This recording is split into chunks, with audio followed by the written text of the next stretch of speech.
الشيطان اللعين الرجيم.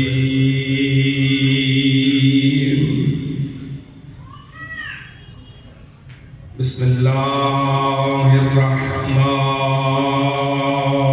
الرحيم.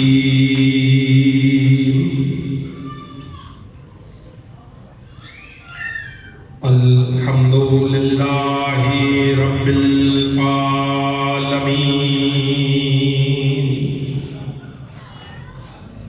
الصلاة والسلام على أشرف الخلائق أجمعين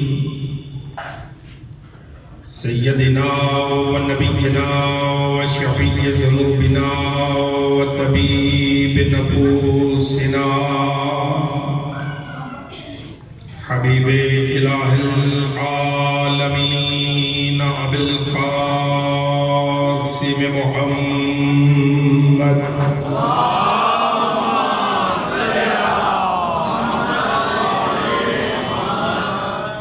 وأهل بيته الأطيبين الأطهرين المعصومين المنتخبين المنتجبين الهداة المهديين الذين أذهب الله عنهم الرجس وطهرهم تطهيرا.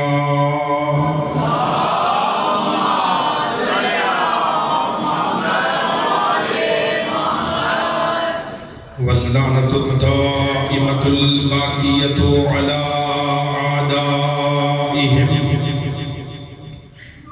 ومنكر فضائلهم وغاصب حقوقهم أجمعين.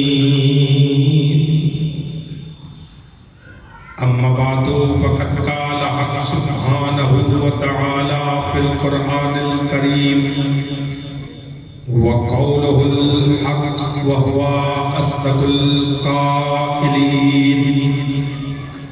بسم الله الرحمن الرحيم. إنا أنزلناه في ليلة القدر وما أدراك ما ليلة القدر. ليلة القدر خير من ألف شهر. صلوات اللہ وسلم.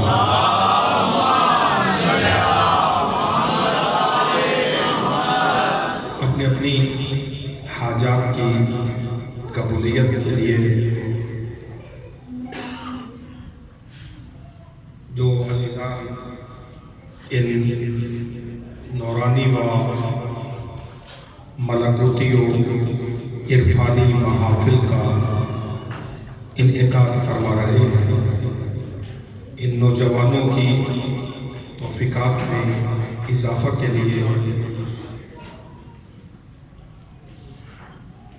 ذات سیدہ کے حوالے سے اپنی اپنی معرفت کو بڑھانے کے لیے تمام تر مریضوں کی شفا یابی کے لیے اور فرزند زہرا کے ظہور میں تعجیل کے لیے صلوات بلند آواز سے محمد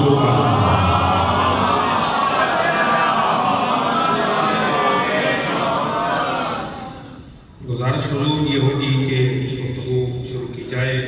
آپ ایک دفعہ مجمع کی ترتیب اس طرح سے رکھیں گے کہ بعد میں جو مومنین آئیں وہ صفوں کو پھلانگ کر آگے پیچھے جب ہوں گے تو میری گفتگو ڈسٹرب ہو جائے. تو بہتر ہے کہ آپ پہلے سے ہی ان جگہوں کو آپس میں اتنا مربوط رکھیں کہ جو بعد میں آئیں وہ پیچھے بیٹھے پھر آگے آنے کی کوشش نہ کریں. صلوات مل کے بلند آواز سے بھیجیں محمد و محمد.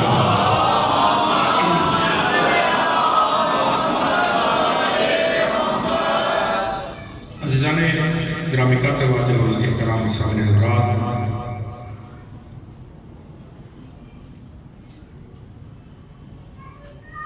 سرنامہ کلام کے طور پر قرآن مجید کی جن آیات مبارکہ کو تلاوت کرنے کا شرف حاصل کیا گیا ہے. یہ سورہ القدر کی پہلی 3 آیتیں ہیں جنہیں بنیاد بنا کر ان 2 دنوں میں کوشش کریں گے کہ ہم وجود حقیقت لیلۃ القدر کے قریب ہو سکے۔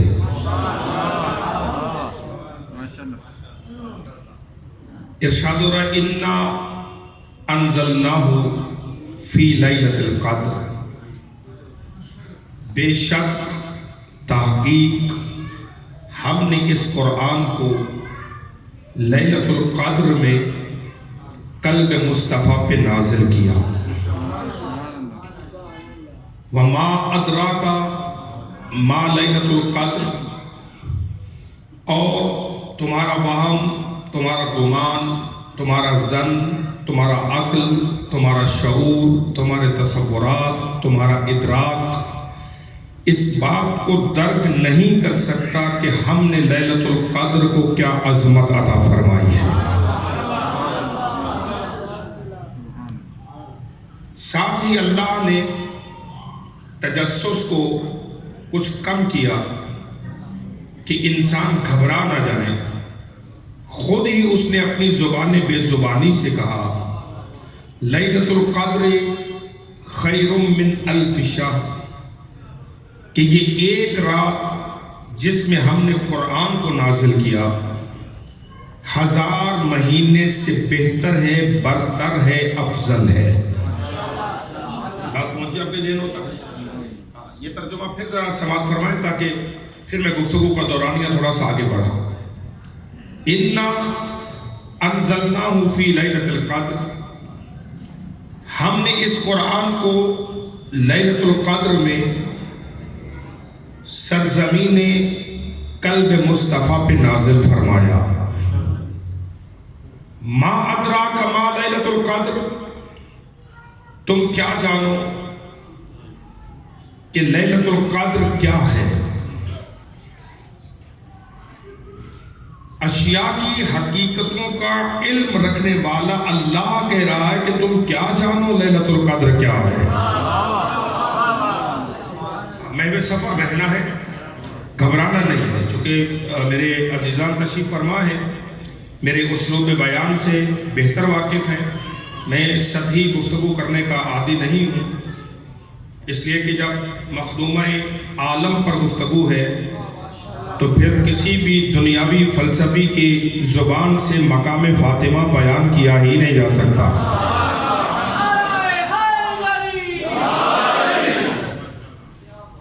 اس لیے کہ 2 ذریعے اگر ہمارے پاس نہ ہوں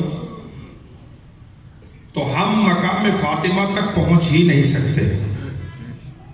ایک ذریعے کا نام قرآن ہے اور دوسرے ذریعے کا نام محمد و آل محمد ہے۔ یہ 2 منبع، 2 مرکز ہی بیان فرمائیں کہ مقام فاطمہ کیا ہے۔ ساتھ ہے میرا مطلب؟ ہاں، زبانوں کو کوشش کیجیے گا کہ زبان ورد زبان رہے، یہ نام ورد زبان رہے، سر ہلانے سے معاملہ نہیں چلے گا، اس لیے کہ جب زبانیں ذکر فاطمہ سے معطر ہو جائیں گی تو یہی انشاءاللہ ذکر آپ کے قلوب کی سرزمین کو منور کرے گا۔ تم جان ہی نہیں سکتے، تمہیں معلوم ہی نہیں ہے کہ لیلۃ القدر کیا ہے۔ لیلۃ القدر خیر من الف شہر، ایک رات جس میں ہم نے قرآن کو اتارا۔ عام ترجمہ یہ کیا جاتا ہے سرکار کے 1000 مہینے کی راتوں سے، نہیں، رات کا لفظ اللہ نے نہیں کہا، خدا کہہ رہا ہے خیر من الف شہر، ایک رات 1000 مہینے سے بہتر ہے۔ توجہ فرمائیں گے ذرا، 1000 مہینہ ایک طرف، ایک رات جو نزول قرآن کا ظرف قرار پائی وہ ایک طرف۔ اس کا دوسرا معنی یہ بنتا ہے کہ 1000 مہینے میں جو عمل آپ کریں گے وہ ایک طرف، اور نزول قرآن کی رات میں جو عمل کرو گے وہ ایک طرف۔ اور ہو گئے میرے ساتھ توجہ فرما رہے، لیلۃ القدر میں انجام دیا گیا عمل وہ ایک طرف ہوگا، 1000 مہینے میں انجام دیا گیا عمل وہ ایک طرف ہوگا، دعاؤں کی قبولیت جو لیلۃ القدر میں ہوگی اس کے لیے تمہیں زحمت کم کرنا پڑے گی، جبکہ 1000 مہینے میں دعاؤں کی قبولیت کے لیے تمہیں زحمت زیادہ کرنا پڑے گی۔ لیلۃ القدر میں تم 2 رکعت نماز پڑھو گے تو اللہ کئی رکعتوں کا ثواب دے گا۔ توجہ فرمائیں گے؟ اگر تم لیلۃ القدر میں نماز پڑھو گے، قرآن پڑھو گے، تو تمہیں ایک رات میں ایک آیت جو پڑھو گے اس ایک آیت کے بدلے میں اللہ ختم قرآن کا ثواب عطا کرے گا۔ عام دنوں میں اگر تم قرآن پڑھو گے تو تمہیں ایک آیت کا ثواب ایک آیت کے برابر ہی ملے گا۔ تو یہ کہا لیلۃ القدر خیر من الف شہر، کہ ایک رات 1000 مہینے سے بہتر ہے۔ کبھی دقت کرے مسلمان، کبھی فکر کرے مسلمان کہ آخر اس ایک رات میں کیا ایسا معجزہ ہو گیا۔ مہینے اللہ کے، دن اللہ کے، راتیں اللہ کی، وقت اللہ کا، زمانہ بنانے والا وہی خدا ہے، مگر ایک رات تو ممتاز کر دیا باقی تمام مہینوں سے۔ کیا ہوا؟ کہا اس لیے کہ ہم نے اس ایک رات کو چنا۔ کس لیے چنا؟ قرآن کے نزول کے لیے چنا۔ اور اس رات کی عظمت یہ ہے کہ چونکہ اس میں قرآن آیا تو باقی کوئی رات، باقی کوئی دن اس رات کا مقابلہ نہیں کر سکے گا۔ اللہ کرے میرا مجمع میرے ساتھ چلے۔ باقی کوئی دن، کوئی رات اس رات کا مقابلہ نہیں کرے گی، کیونکہ اس رات میں ہم نے قرآن مقدس کو قلب مصطفیٰ پہ نازل کیا۔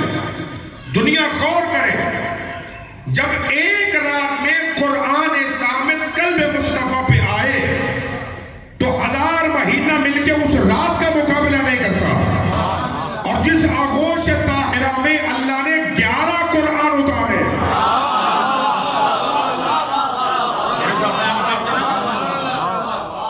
کیونکہ موضوع بحث وجود مبارک حضرت صدیقہ کبریٰ صلوات اللہ علیہا ہے، جس پر ہمیں لب کشائی کرنا ہے۔ اور بی بی کے وجود تک، بی بی کی عظمت تک، سیدہ کے مقام و مرتبے تک آپ کیسے پہنچ سکیں گے؟ قرآن کی آیتوں کے ذریعے سے۔ آیت اللہ جوادی اوملی دامہ ذلو، خدا ان کا سایہ انشاءاللہ وہ صدام فرمائے، انہوں نے اپنے درس اخلاق کے دوران ایک جملہ کہا ہے کہ وجود مبارک حضرت فاطمہ ہم سطح قرآن است، کہ فاطمہ کا وجود قرآن کے برابر ہے۔ کہ چہروں پہ حیرانگی آ رہی ہے، میں سیدہ پڑھنا چاہ رہا ہوں۔ میرے مجمع میں وہ عزیزان تشریف فرمائے جو اسی عنوان پہ 5 مدرسے جامع علی مسجد میں اسی عنوان پر سماعت فرما چکے ہیں۔ وہ فرماتے ہیں کہ وجود مبارک حضرت سیدہ ہم سطح قرآن است، کہ بی بی کا وجود اور قرآن یہ برابر ہے، کوئی دونوں میں فرق نہیں۔ فرماتے اس کا مطلب یہ نہیں ہے کہ قرآن حقیقی وجود ہے اور فاطمہ ایسے نہیں کہا، نہیں، بے عین ہی یہ ہم سطح ہے، برابر ہے، اس لیے کہ جو قرآن نے کہا فاطمہ نے وہ کیا۔ نہیں عزیزان محترم، غور ہوگی میرے ساتھ۔ عباس بھائی جو اب آپ کے عزیزان دیکھیے، مجمع کی قلت و کثرت میں نہیں جا رہا، مطلب یہ ہے کہ مطلب پہنچنا چاہیے۔ ہم سطح قرآن کیسے کہا؟ جو قرآن نے کہا فاطمہ نے وہ کیا، اور جو فاطمہ نے کیا وہ قرآن نے کہا۔ جو ہو جانا محترم، جو فاطمہ نے کیا وہ قرآن کی آیتوں نے کہا۔ ابھی میرا کوئی عزیز کہا مولانا یہ آپ کیسے کہہ سکتے؟ چلے یہ تو مانا کہ قرآن نے حکم دیا، بی بی نے عمل کیا۔ یہ آپ کیسے کہہ سکتے ہیں کہ بی بی نے جو کیا وہ قرآن نے کہا؟ یہ میں اس لیے کہہ سکتا ہوں کہ سیدہ کے دروازے سے 3 دن روٹیاں پہلے گئی ہیں۔ اللہ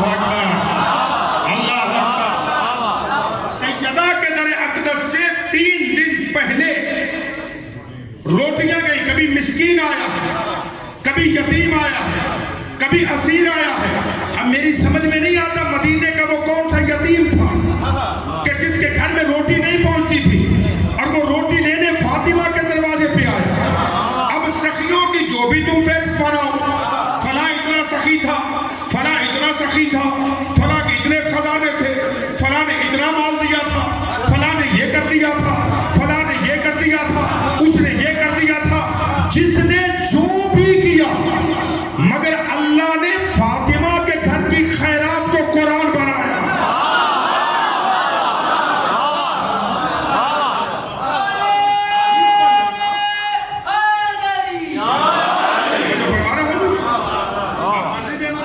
بھئی دیکھیے، کسی واقعے کا تاریخ میں آ جانا یہ اور بات ہے. کسی واقعے کا تاریخ کے اوراق پہ لکھا جانا یہ اور بات ہے. کسی بکے ہوئے قلم کے ذریعے سے اپنی شان میں کچھ چار لفظ سخاوت کے لکھوا لینا یہ اور بات ہے. مگر اللہ کا اپنی زبان بے زبانی سے قرآن کی آیتوں میں کسی دروازے کی خیرات کا ذکر کرنا یہ اور بات ہے، یہ الگ موضوع ہے. سورہ مبارکہ دہر کی 36 آیتیں، 15 روٹیاں، 36 آیتیں. نہیں بول رہی بات ہمارے محترم. جو سیدہ سننے گئے تشریف فرما ہے، ایک دن روٹیاں 5 تن نے دی، دوسرے دن پھر مسکین آیا اس کو دی، پھر اسیر آیا اس کو دی. ساتھ ہی قرآن بول پڑا انما نطعمکم لوجہ اللہ. حالانکہ یہ جملہ اہل بیت نے نہیں کہا، اللہ ترجمانی کر رہا. انما نطعمکم لوجہ اللہ، ہم نے تو یہ کھانا بس اور بس اللہ کے لیے کھلایا. حضور جو میرے بچوں میرے ساتھ چل سکتے ہیں، میں بار بار عرض کر رہا ہوں کہ قرآن کی آیتوں سے سیدہ پڑھنا چاہ رہا ہوں. اور ہے نا تو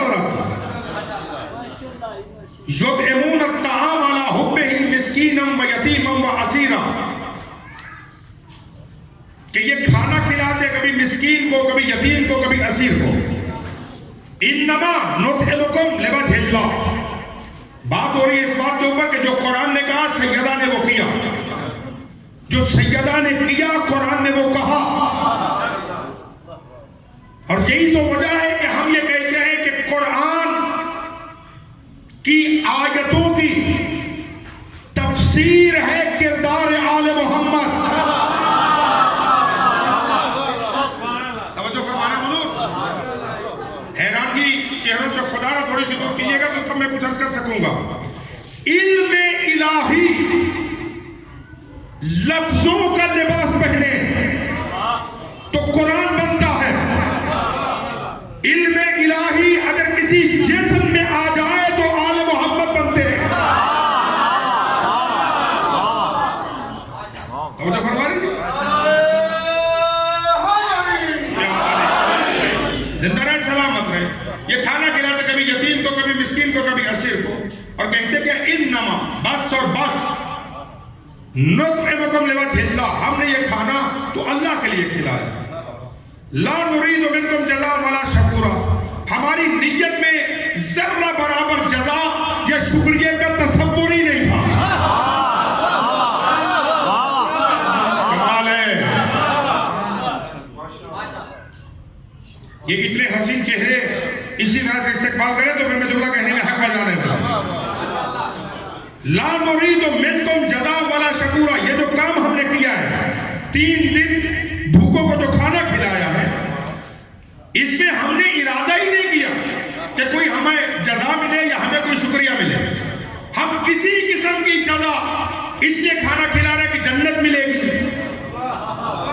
ہمارے تصور میں ہی یہ نہیں ہے. اس لیے کہ کوئی ہمارا شکریہ ادا کرے گا، یہ ہمارے تصور میں ہی نہیں ہے. اللہ کہتا ہے انہوں نے اس سے بلند ہو کے بس اور بس میرے لیے یہ کھانا کھلایا. اب خدا اس عمل کی جزا کا اعلان کرتا ہے کہ اس کھانا کھلانے کے بدلے میں تمہیں زمہریر دیتا ہوں، میں تمہیں سلسل میل دیتا ہوں، میں تمہیں کوثر دیتا ہوں، میں تمہیں جنت دیتا ہوں، جنت کے انعامات دیتا ہوں، میں تمہیں ریشم و حریر دیتا ہوں، حور و غلمان دیتا ہوں. یہ سب کچھ دینے کے بعد فرماتا ہے خدا نہیں، انما سعیکم مشکورا،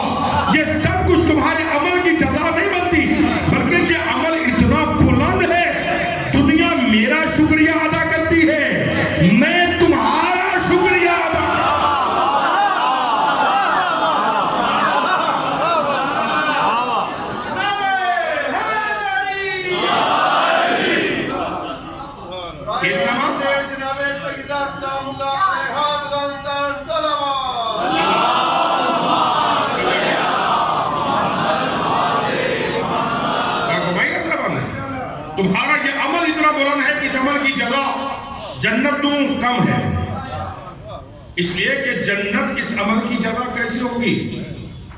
جسے جنت دینی ہے وہ تو خود خاتون جنت ہے۔ اللہ کرے بات پہنچے عزیز کو، لہذا جنت تمہارے عمل کی جزا نہیں ہے۔ اسی سورہ دہر میں اللہ نے اعلان کیا، ساتھ ہے طبیعت ہے میرے گھر، اس لیے میں نے آپ سے گزارش کی تھی کہ صفحے سمیٹ لیجئے، کیونکہ یہ قافلہ جب بڑھے گا تو پھر آپ پریشان ہوں گے، ساتھ مجھے پریشان کریں گے۔ میں لفظ پہ روک نہیں سکتا ہوں، میری مجبوری ہے کہ مختصر وقت میں چاہتا ہوں زیادہ مواد آپ کی خدمت میں گزارش کیا جا سکے۔ اسی سورہ میں، سورہ دہر کی ایک آیت میں اللہ نے یہ کہا ہے کہ جنتی جب جنت میں جائیں گے تو جنت میں دھوپ نہیں ہوگی۔ سوچ کے جائیے گا، آج کل دھوپ کی شدت بہت زیادہ محسوس ہوتی ہے، سردی زیادہ تو جنت میں دھوپ ہوگی ہی نہیں، نہ گرمی ہوگی نہ سردی ہوگی۔ یہ سردی گرمی والا موسم ساتھ والے محلے میں ہوگا جہاں سارے دشمنان زہرا ہوں گے۔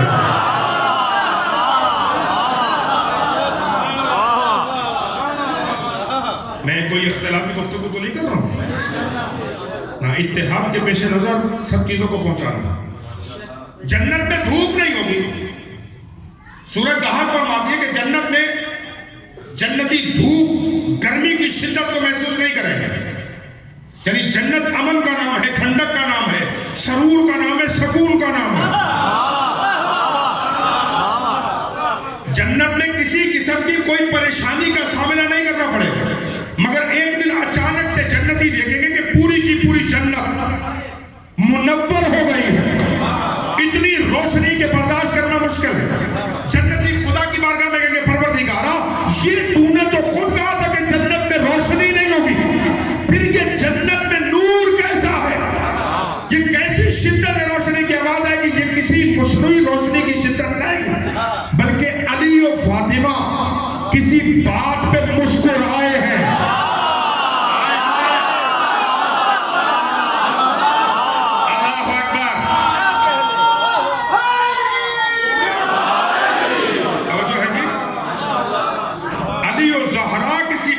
مسکرائے ہیں اور ان کے دانتوں سے نکلنے والے نور سے جنت منور ہو گئی۔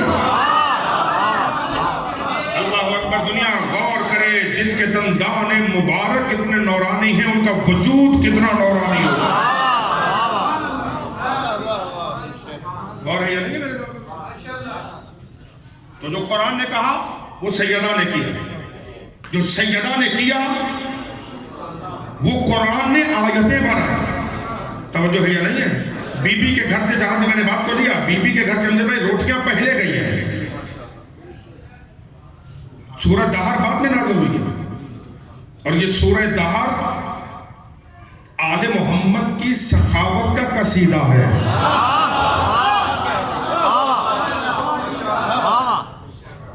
ساتھ ہے میرے حضرات، سورہ دہر محمد و آل محمد کی، بلکہ جملہ بتا دوں، دروازہ تطہیر کی سخاوت کا قصیدہ۔ بیٹا تھوڑا سا رحم کریں میرے پر، ذرا زحمت فرما دیں۔ میں چونکہ میرے بھائی بیٹھے، معلوم ہے ان کو کہ میں اس طرح سے پڑھنے کا عادی نہیں ہوں، بار بار رکوں، بار بار آپ کو دعوت دوں۔ ایک دفعہ مجمع کی صفوں کو منظم کر کے بیٹھیں اور اطمینان سے بیٹھیں کہ آپ بارگاہ رحمت میں بیٹھے ہوئے ہیں۔ توجہ ہے؟ سورہ مبارکہ دہر دہلیز فاطمہ کی سخاوت کا قصیدہ ہے، اور بہت عظیم جملہ کہا ایک ہمارے اہل سنت دوست نے، بہت بڑے خطیب اہل سنت، انہوں نے اسی آیت پر یطعمون الطعام علی حبہ مسکینا و یتیما و اسیرا پر ایک جملہ کہا۔ وہ فرماتے کہ آج ہم سے کہتے ہو کہ فاطمہ کے دروازے پہ جا کے سوال نہ کرو، ان کے دروازے سے مانگنا بدعت اور شرک ہے۔ کہ جب ان کے دروازے سے مانگنے والے فرشتے مانگے تو بدعت نہیں ہوگی، جب دروازہ فاطمہ سے فرشتے مانگے تو بدعت نہیں ہوتی، ہم مانگیں گے تو بدعت کیسے ہو جائے گی؟ تو سورہ دہر 36 آیتیں قرآن کی مدحت آل محمد کا قصیدہ بن کر نازل ہوئی. فاطمہ نے روٹیاں پہلے دی، باپ لوگ بھی آگا کے ایک جملے پر کہ وجود سیدہ قرآن کے برابر ہے. بس اسی کو سمجھنا ہے ہمیں اسی گفتگو. بی بی نے روٹیاں پہلے دی، سورۃ ہر باب میں نازل ہوئی. چلو دوسری ایک آیت کا حوالہ دے رہا ہوں، بچے ساتھ چلے. بز میں پنجتن، فاطمہ کی چادر میں پہلے سجی.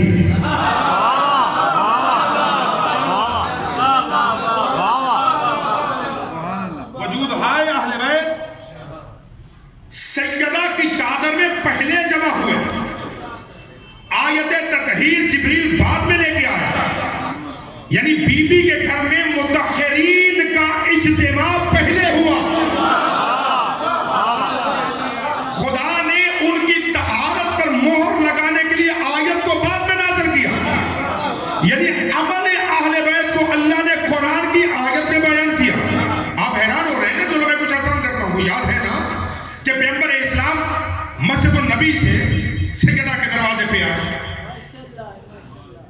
مباہلہ کے ایام تھے جب نصارہ نجران سے 3 دن بحث ہو چکی، اور پیغمبر جب مباہلے کی چیلنج کر چکے نصارہ نجران کو کہ کل اب تم اپنے بیٹے لاؤ ہم اپنے لاتے، تم اپنی عورتیں لاؤ ہم اپنی لاتے، تم اپنے جیسے لاؤ ہم اپنے جیسے لاتے، اور مباہلہ کرتے، پھر جو جھوٹوں کو اس پہ لعنت کرتے. یہ مسجد میں کہنے کے بعد پیغمبر مسجد سے اٹھے اور دروازے سیدہ پہ آئے. اب حدیث قصہ کی سند عرض کر رہا ہوں کہ یہ حدیث قصہ کا ورود یا صدور پیغمبر کی زبان سے مباہلے سے 1 دن پہلے ہے.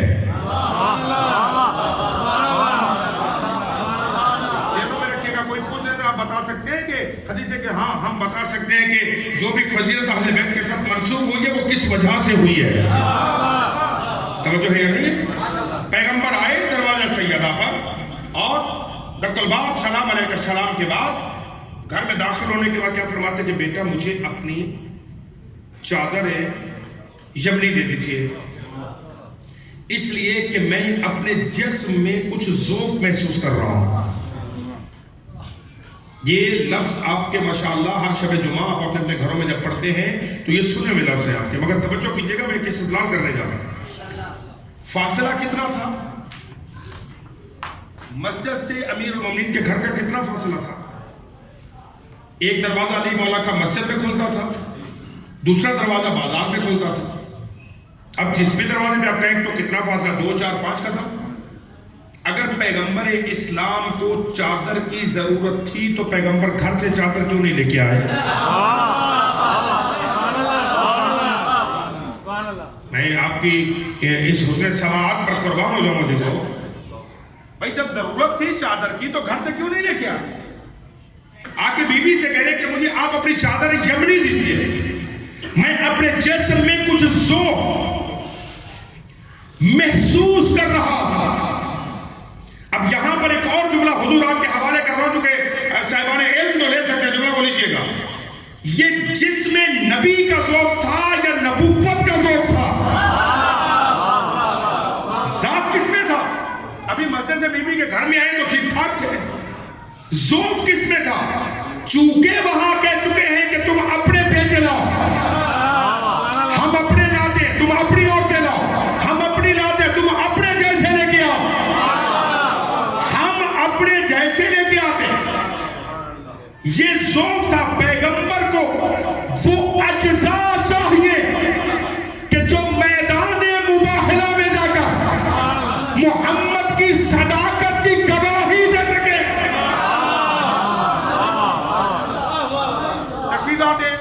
بیٹا مجھے اپنی چادر یمنی دیجیے. گھبرا تو نہیں طبیعتیں آپ کی؟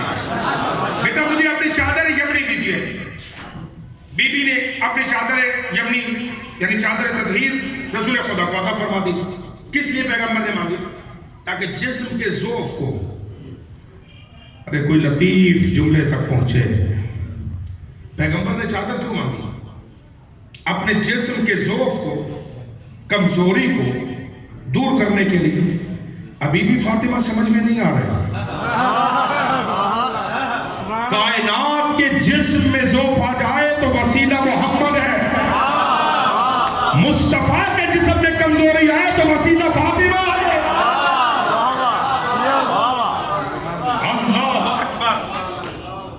اگر جسم مصطفیٰ میں ذوف آئے گا تو پھر چادر تطہیر کے ذریعے اب پیغمبر اپنی چادر کو لے کر لیٹ گئے.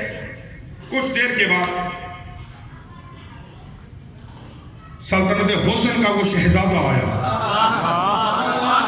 جو حسن جس کی ذات میں مجسم ہو گیا تھا.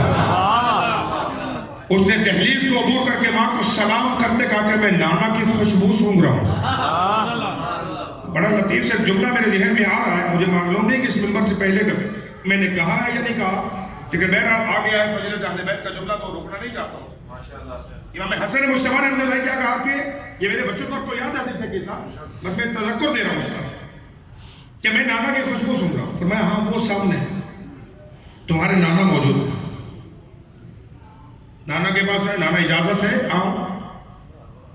ہاں بیٹا آؤ تشریف لائیے. امام حسن بیٹھے. کچھ دیر کے بعد دین محمدی کی بقا کا ضامن آیا.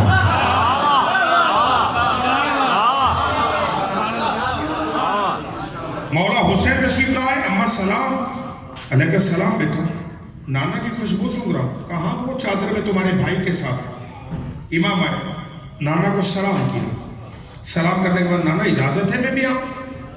ہاں بیٹا, میری امت کی شفاعت کرنے والے آپ بھی آئیے. تھوڑا سا بیدار ہوں مجھے. اے میری امت کی شفاعت کرنے والے بیٹا آپ بھی آئیے. امام حسین بھی بیٹھے. کچھ دیر کے بعد کائنات کے اسرار پر حکومت کرنے والا علی آیا. سوچ کے کہہ رہا ہوں, سمجھ کے کہہ رہا ہوں. کائنات کے اسرار پر حکومت کرنے والا علی آیا. بی بی کو سلام کیا. میں اپنے گھر میں اپنے ابن عم رسول خدا کی خوشبو سن رہا ہوں. کہا وہ چادر میں اپنے دونوں بیٹوں کے ساتھ. آپ کے سامنے میرا بیان کر دینا آسان ہے, ہر سننے والا تحمل نہیں کرتا. وہ کہتے یہ کیسے ممکن ہے کہ دروازے سے رسول اللہ کی خوشبو سونگ لی. قرآن آپ نہ پڑھیں تو کافر شیعہ نہیں ہوتے. آپ آزاد پر بات واضح ہے بیٹا. ذکر فاطمہ ہے میرے بھائی. تھوڑا سا ہاتھوں کو اگر آپ جیبوں سے نکال لیں گے تو خیرات ملے گی بی بی کے ساتھ.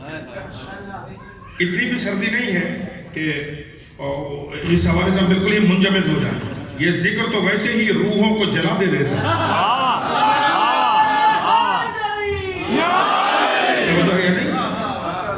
لوگ کہتے ہیں کہ آپ جب بیان کرتے ہیں تو عجیب صورتحال کہ امام حسن آئے, بچے نے خوشبو سونگی رسول اللہ کی, حسین مولا نے خوشبو سونگی رسول اللہ کی, مولا علی نے خوشبو سونگی رسول اللہ کی. یہ کیا سناتے اپنے بچوں کو؟ میرے بھائی اگر آپ قرآن نہ پڑھیں تو اس میں ہم کافر تو نہیں ہوں گے. الزام ہم پہ نہیں لگائیے. میں آپ کو بالکل قرآن کی آیتوں میں لے چلتا ہوں. وہ ایک مصر میں باپ تھا,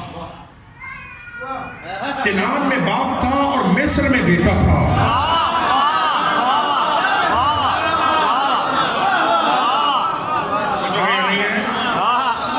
کنعان میں یعقوب تھے, مصر میں یوسف تھا. رو رو رو کے باپ کی آنکھیں چلی گئی تھی.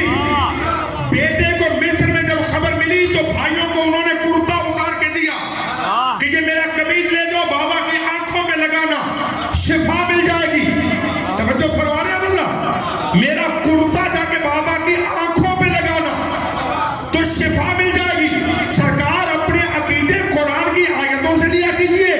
فقط جسم نبی ہی شفا نہیں دیتا, بلکہ جو چیز نبی کے جسم سے مس ہو جاتی ہے وہ بھی امت کے لیے سبب شفا بن جاتی ہے. کرتا چلا مصر سے سرکار, ادھر سے یعقوب علیہ السلام کے بیٹے کرتا لے کے چلے. ادھر کنعان میں جناب یعقوب نے قبیلے والوں کو جمع کیا. آنکھیں نہیں تھی. قبیلے والوں کو کہتے کہ مجھے یوسف کی خوشبو آ رہی ہے.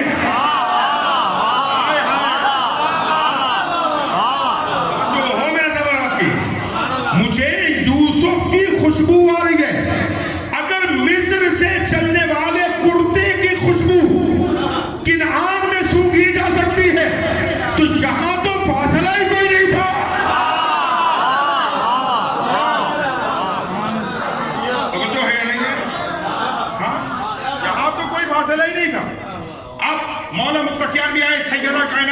نصیب فرما ہو گئی اور چادر تطہیر کا سایہ ہو گیا. ادھر یہ نورانی بزم سجی. جب 5 وجود ایک حقیقت میں آ گئے. بہت مشکل سی بحث ہے اور مشکل سے دورانیے میں آ گیا ہوں. جب 5 وجود ایک حقیقت کا روپ دھار گئے تو اب ملائکہ نے خدا سے کہا یہ پروردگار یہ کون ہے؟ یا رب من ہؤلاء تحت الکساء، یہ پروردگار یہ چادر تطہیر کے نیچے کون ہے؟ جبریل کیا ہو گیا؟ کیا رسول کو نہیں جانتے؟ وحی لے کے آتے رہتے ہو. علی مولا کو نہیں جانتے؟ عالم نور میں تو علی سے پڑھتا رہا.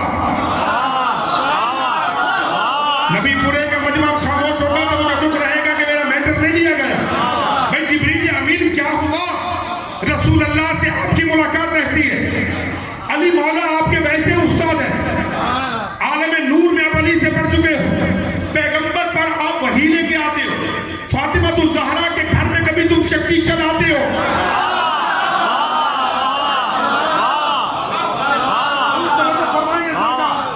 اب دلوں میں جو دعائیں ہیں وہ اپنی اپنی گودیوں میں لے کے بیٹھنا. ذکر فاطمہ اس لیے کہ جس کی دعا بی بی کے صدقے میں بھی قبول نہیں ہوتی اس سے بڑا شقی کوئی نہیں ہے. پھر کائنات میں کوئی اور وسیلہ ہی نہیں جس کے صدقے سریت سے دعائیں قبول ہو جائیں. جبریل امین رسول اللہ پہ وحی لاتے ہو. علی کے شاگرد کو فاطمہ زہرا کے گھر میں چکی چلاتے ہو. بچے حیران ہو گئے. بیٹا یہ روایت کا جملہ ہے. راوی بھی مولا متقیان خود ہے. جناب سلمان فرماتے ہیں کہ میں بی بی کے گھر کے قریب سے گزرا کہ سیدہ چکی چلا رہی تھی. اس حالت میں یہ جملہ میری ماں بہنوں بیٹیوں کے لیے ہدیہ کر رہا ہوں. سلمان فرماتے میں نے دیکھا کہ بی بی چکی چلانے کی وجہ سے انگلیوں سے خون جاری ہے. حسین مولا رو رہے. بی بی چکی چلا رہی. سلمان فرماتے کہ میں نے بی بی سے کہا کہ آپ کے گھر میں جب خادمہ ہے تو آپ فضا سے کہیں وہ چکی چلائے. فرمایا نہیں، آج کام کی باری میری ہے کیونکہ ہم نے ایک دن ڈیوائیڈ کیا تھا. ایک دن کام فضا کرے گی، میں آرام کروں گا. ایک دن میں کام کروں گی، فضا آرام کرے گی. ارے کوئی تہذیب بھی تو آل محمد سے سیکھے. زندگی کا سلیقہ بھی تو کوئی آل محمد سے سیکھے کہ گھر کی خادمہ کے ساتھ بھی سلوک کیسا کرنا. سلمان فرماتے میں قریب کیا، میں کہ بی بی آپ اگر اجازت دیں تو میں بچے کو سنبھالوں یا پھر آپ بچہ سنبھالیں تو میں چکی چلاؤں. بی بی نے کہا کہ نہیں، میں حسین کو سنبھالتی ہوں، تم چکی چلاؤ. سلمان کہتے میں چکی پہ بیٹھا، میں نے چکی کو چلانا. ارے کیا کہنے. سلمان فرماتے میں چکی کو بیان ذہنوں پہ بوجھ تو نہیں بن گیا. میں چکی چلانے لگا. کچھ دیر کے بعد اذان آئی، میں نے چکی کو چھوڑا، میں نماز پڑھنے چلا گیا. اب مولا متقیان فرماتے کہ میں گھر کے قریب سے گزرا تو میں نے دیکھا کہ فاطمہ حسین کو اپنے پہلو میں لٹا کے بستر پہ لیٹی ہوئی ہے اور چکی خود بخود. ہائے ہائے، نہیں پتا کس کے ذہن تک بات پہنچی، کس کے ذہن تک نہیں پہنچی. مولا فرماتے میں نے دیکھا کہ بی بی آرام کر رہی حسین کے ساتھ، چکی بیٹا خود بخود گھوم رہی ہے. مولا فرماتے میں نے سیدہ کو نہیں جگایا.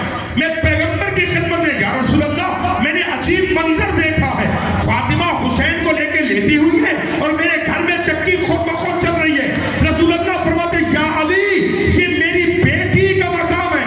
اللہ نے فرشتوں کو پیدا کیا کہ جب بھی دیکھو آل محمد میں کسی کام کی ضرورت ہے تم جا کے وہاں پہ چکی چلانے لگو. اللہ اکبر. جبریل کیا ہوا؟ اسی گھر میں تو چکی چلاتے ہو، اسی گھر میں تو چکی چلاتے ہو. تمہیں نہیں سیدہ کا پتا؟ حسنین سے بھی تم ناواقف تھوڑی ہو. آخر تیرے پروں پہ سوتے رہے. توجہ ہو یا نہیں؟ ویران جگہوں پہ سونے والوں کا کیا مقابلہ جبریل کے پر پہ سونے والوں سے. کس کا تکابر کس سے کر رہے ہو؟ غور ہو میرے ساتھ. جبریل سب کو تو جانتے ہو. پھر یہ سوال کہا ہاں میں نے جب دیکھا رسول اللہ کو الگ سے دیکھا, علی کو الگ سے دیکھا, سیدہ کو الگ سے دیکھا, حسنین کو الگ سے دیکھا, میں نے جدا جدا دیکھا تھا. آج چونکہ نور ایک ہو گیا ہے, پانچ وجود حقیقت واحدہ میں آ گئے ہیں, لہذا سمجھ نہیں آ رہے. اس لیے تو رب سے کہا کہ یہ کون ہے. اب پیغمبر کے خاندان کا تعارف بھی خدا عجیب انداز سے پیش کر رہا. پہلے تو یہ تعارف کرا رہے کہ عزتی و جلالی, مجھے میری عزت کی قسم, میرے جلال کی قسم. ارے ان کی عزتیں کیا ہوں گی جن کی عزت کے تعارف کے لیے اللہ اپنی عزت کی قسم کھا ہے. آپ کی طبیعتیں کچھ تھک رہی ہیں, جن کے تعارف کے لیے اللہ اپنی عزت و جلال کی قسم کھا تعارف کرا ہے. اور اس کے بعد جب پوچھا لوگوں نے کہ پروردگار جب یہ بزم سجی تو کون ہے, اب تعارف کیا ہو رہا ہے. ہم فاطمہ و ابوہا و بالوہا و بنوہا. فاطمہ ہے, فاطمہ کا شوہر ہے, فاطمہ کا بابا ہے, فاطمہ کے بیٹے ہیں. حالانکہ یہ طے شدہ معاملہ ہمارے منطق و فلسفے میں بھی کہ بزم میں جو ہستی بڑی ہو تعارف اس سے ہوتا ہے. توجہ ہے یا نہیں ہے؟ جو ہستی بزم میں بڑی ہو تعارف اس کے ذریعے ہے. چار مرد ہیں ایک عورت ہے, لہذا تعارف مردوں کے ذریعے سے ہو. مگر اللہ نے کلیہ بدلا, کہا فاطمہ ہے, فاطمہ کا باپ ہے, فاطمہ کا شوہر ہے, فاطمہ کے بیٹے ہیں. یا اللہ یہ تعارف کا طریقہ کیوں بدل دیا؟ کہ اس لیے مجھے معلوم تھا کہ اہل بیت نبی میں بحث ہوگی, یہ بھی یہ بھی یہ بھی وہ بھی وہ بھی لے دے کے بننے والے سارے رشتہ دار اہل بیت میں آئیں گے. ہم نے کلیہ ہی بدل دیا کہ نبی کے رشتہ داروں کو اہل بیت نہیں کہتے, فاطمہ کے رشتہ داروں. اللہ اکبر, اللہ اکبر, اللہ.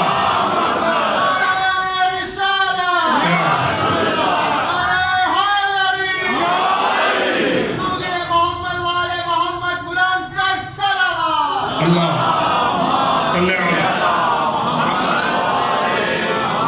زندہ رہے, سلامت رہے.